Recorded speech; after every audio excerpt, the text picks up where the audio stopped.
So the shortest day came, and the year died, and everywhere down the centuries of the snow-white world came people singing, dancing, to drive the dark away.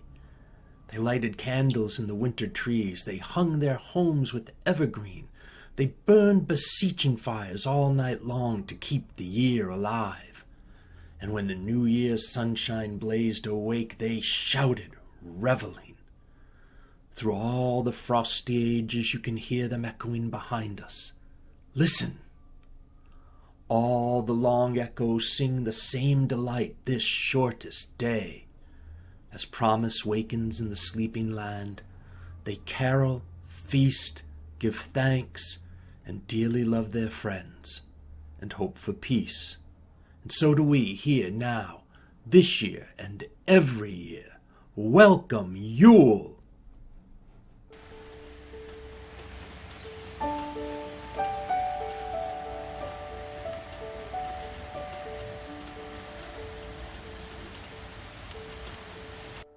Hello, welcome. I'm the Reverend Tony Lorenzen, the minister at the Mattatuck Unitarian Universalist Society and the Unitarian Universalist Church in Meriden. And we are happy to have you with us this crisp winter morning as we celebrate solstice. Being Unitarian Universalists, we begin all our services by lighting the symbol of our faith, the flaming chalice.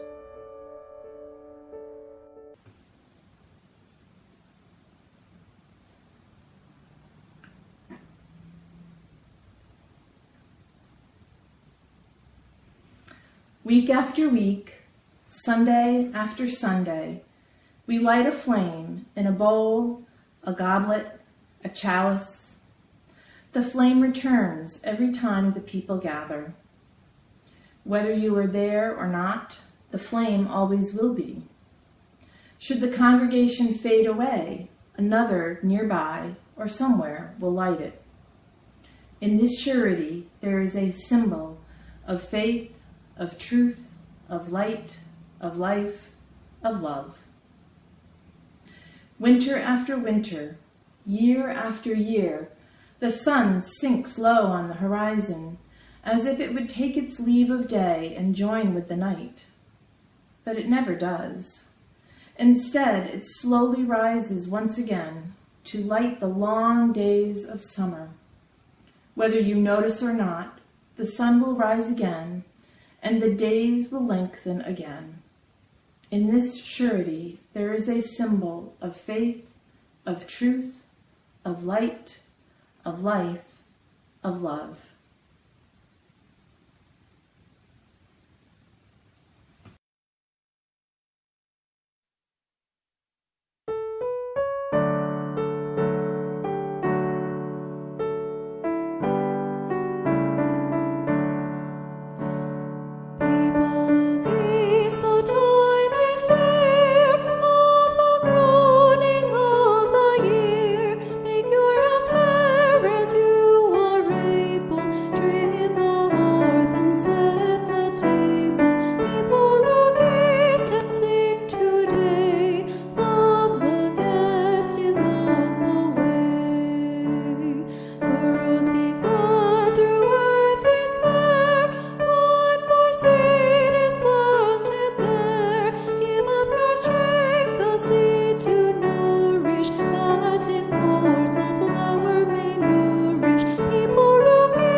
Circle round, and I'll tell you a story about when the sun was born again.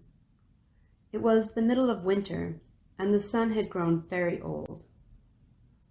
All year long, the sun had worked very hard, rising and setting day after day. All year long, the sun had fed everybody on earth, shining and shining, giving energy to the trees and the flowers and the grasses so that they could grow and feed the animals and the birds and the insects and the people. All year, the sun's gravity held tight to the spinning ball of the earth and the twirling ball of the moon, and the 8 other whirling planets as they traveled around and around and around until the poor sun was dizzy watching it all. Now the poor tired sun could barely make it up in the morning, and after a very short time needed to sleep again. So the days grew shorter and shorter, and the nights grew longer and longer until the day was so short it was hardly worth getting up for. Night felt sorry for the sun. "Come to my arms and rest, child," she said. "After all, I am your mother. You were born out of darkness billions of years ago, and you will return to me when all things end. So let me cradle you now as I shelter every galaxy and star in the universe." So the night wrapped her great arms around the sun. The night was very long indeed. "Why does the dark go on so long?" asked the children all over the earth. "Won't the sun ever come back again?" "The sun is very tired," the old ones said. "But maybe, if you children say thank you for all of the things the sun does for us, the light may return in the morning." The children sang songs to the sun, and they thought about all of the things that the sun had gave them. Every time a child said thank you, the sun began to feel a little warmer and a little brighter. Wrapped safely in the arms of night, the sun grew younger and younger. At last, the children had to go to bed. "We will stay up and wait for the sun to rise again," the old ones said. "Can't we stay up too?" asked the children. "You can try, but you will get sleepy," the old ones said. "But you can each light a candle, because all fire is a spark of the sun's fire. Put your candle in a very safe place and let it keep vigil for you as you sleep and dream of sunrise."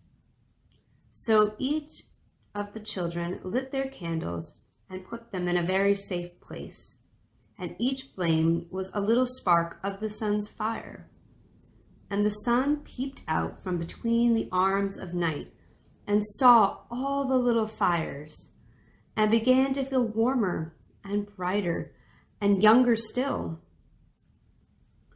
Early in the morning, the old ones woke the children. Together, they climbed a high hill and faced to the east, the direction of the sunrise. They sang songs and ran around trying to keep warm, and they waited to see what dawn would bring. The sky began to turn from black to indigo to blue, and slowly the sky grew light. A golden glow crept over the horizon, and night opened her great arms, and in a burst of brightness the sun appeared, new and strong and shining. For in the very long night the sun had rested and had grown young from the songs and the thanks of the children. Young as a brand new baby born out of the night once more. Everybody cheered and the children jumped up and down. "The sun has returned! The sun is reborn!" the people cried. And they danced and they sang to celebrate the birth of a new day. And then they went home to breakfast.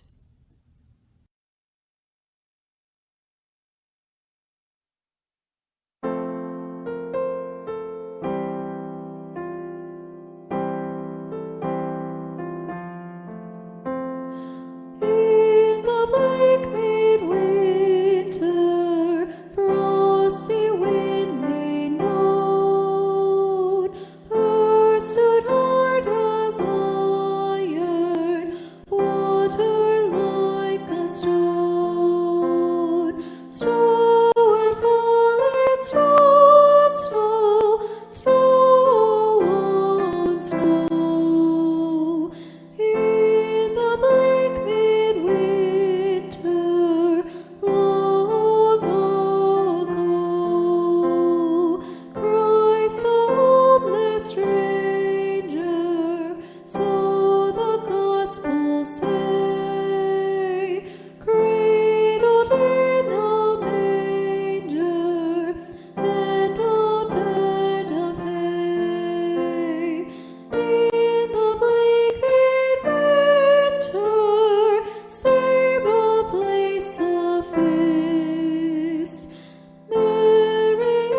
I'm allergic to cats and dogs.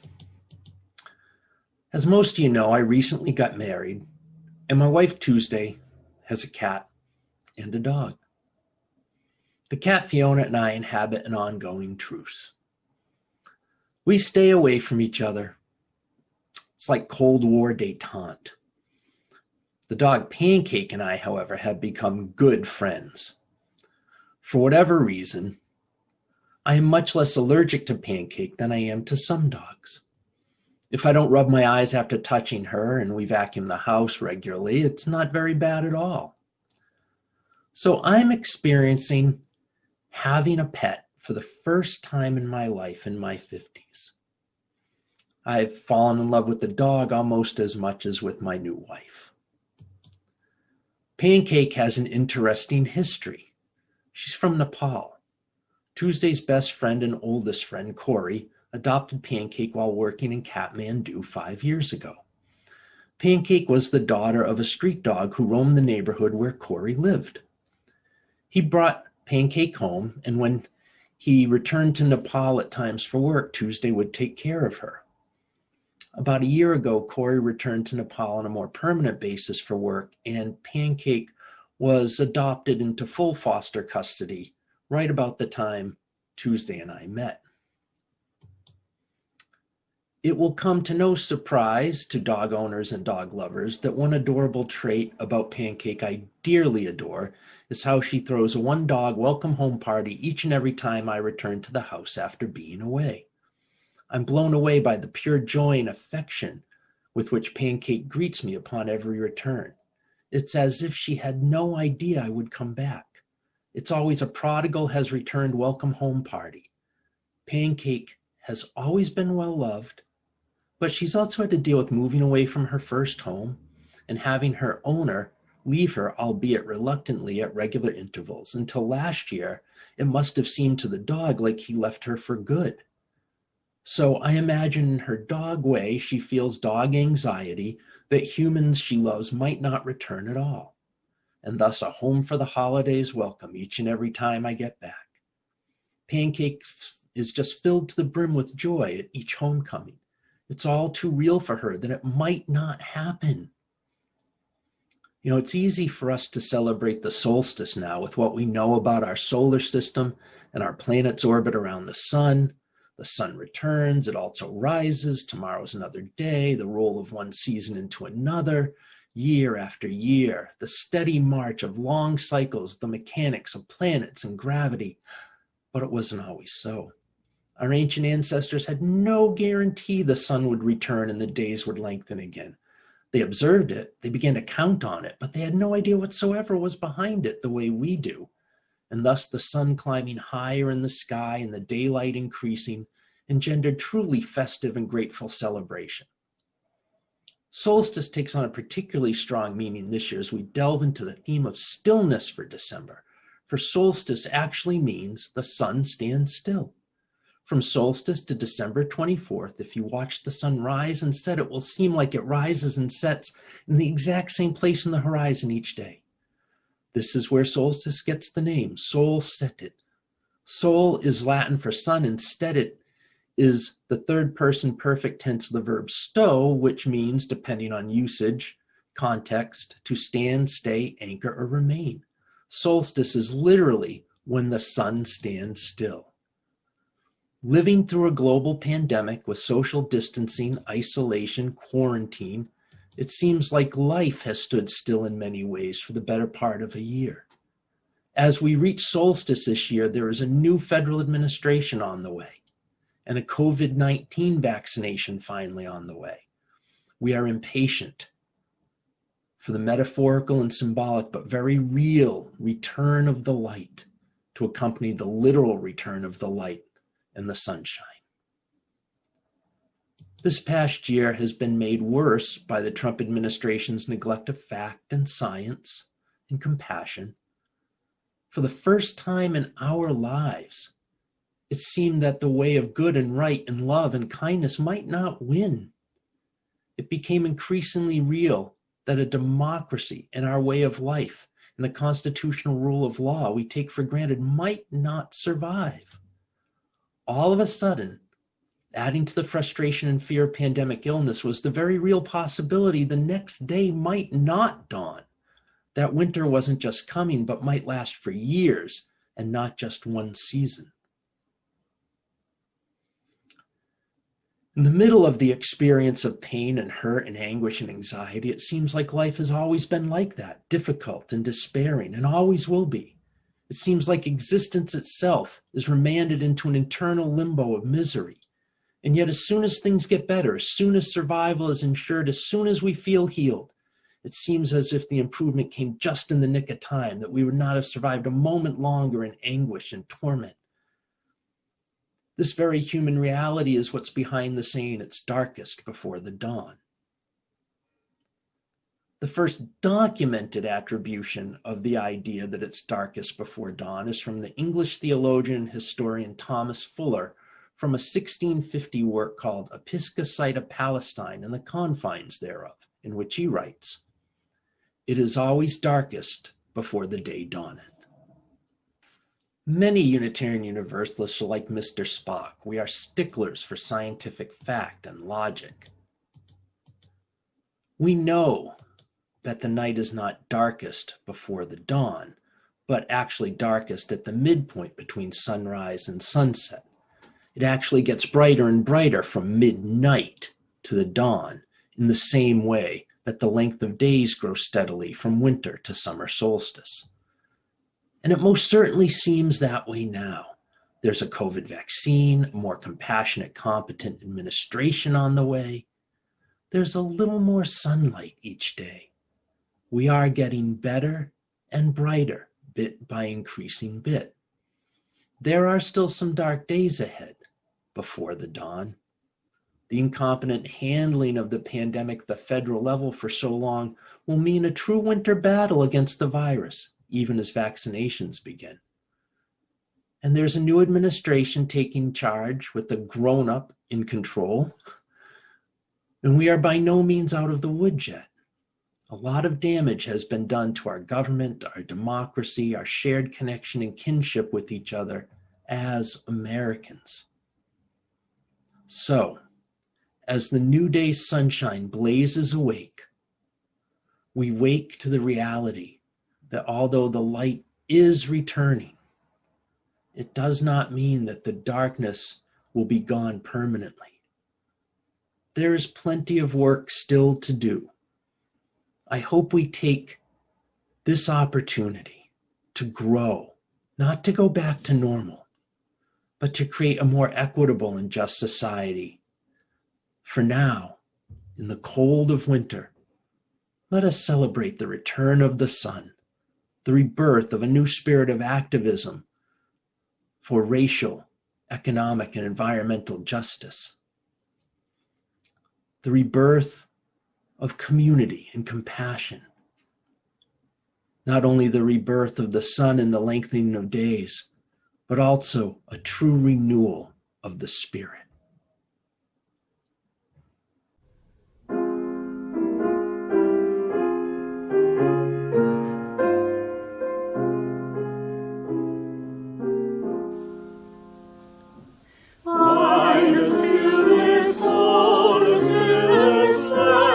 Stillness carry me, find the silence, hold the silence, let the silence carry me. In the Spirit, by the Spirit, with the Spirit giving power, I will find true harmony.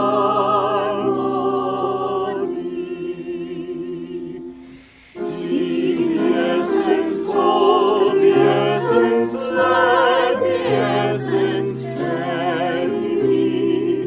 Let me flower, help me flower, watch me flower, carry me. In the Spirit, by the Spirit, with the Spirit giving power, I will find true harmony.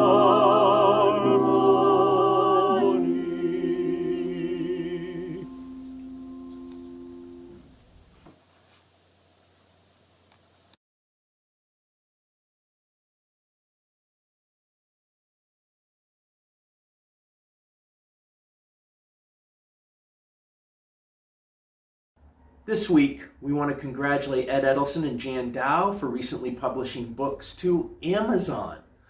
Jan's is a personal memoir, and Ed's a children's book about how Southbury, Connecticut resisted the Nazis setting up camp there in the 1930s. We still hold dearly in our hearts and close to us Trish Stewart and her family, because her mom passed away recently, and also the family of Lori Skinner, because Lori passed away recently as well. They remain in our thoughts, our prayers, and in our hearts. Grateful for the emerging COVID vaccines, we are still mindful of all who are sick and all who have died. And we are very grateful for all those who care for the sick and the dying in their heroic efforts. We hold especially close to us in our hearts with a lot of loving care right now all those who are struggling with this holiday season. It can be a very difficult time of year for many people for many reasons, from the pandemic to the loss of a loved one in the first holiday season without that special person, or depression or other issues going on. For whatever reason, if you are having a difficult time with this season, we see you and we want you to know that we're here. And please reach out. I invite you all to join me in a moment of meditation for the solstice, written by Judy Ann Knock. The womb of the Great Mother is the cauldron of transformation. The spark contained within her signifies the rebirth of the God. May we receive her gift of the promise of new life with gratitude. The darkness of the night sky is the body of the goddess. She is adorned with the beauty of the stars. May we radiate her sacred beauty in all our works. The energy of the sun is the essence of the God. Without him, life can't be sustained. May we illuminate the path for his triumphant return. The fire of the hearth is symbolic of the warmth and heart of the comfort of home. May this temple be a home to the goddess and the God, and all who enter here receive their blessing. The spark of imagination is the goddess's gift to the poet, the artist, the inventor, the creator. May she inspire us to do good works in the world for the benefit of all. Fire is a catalyst of transformation. May the goddess guide us as we seek to discard the unwanted burdens of life in order to make way for abundance. The body of the green man fertilizes the earth. From his ashes, new life is nourished. May he rise again to fulfill his promise to the earth. The light is a gift of clarity. May we discern the reality and will of this universe, fulfilling our sacred purpose within it. And may light and peace and moments of happiness and a little quiet stillness bless you and grace you this solstice and holiday season. So may it be.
Our service may be drawing to a close, but there's always coffee hour. Please pour a cup of your favorite beverage and zoom on in. Join us for coffee at go.uucentralct.org/coffee. That's go.uucentralct.org/coffee. We'll see you in a few minutes.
We've come to the end of the service, and so we extinguish our chalice.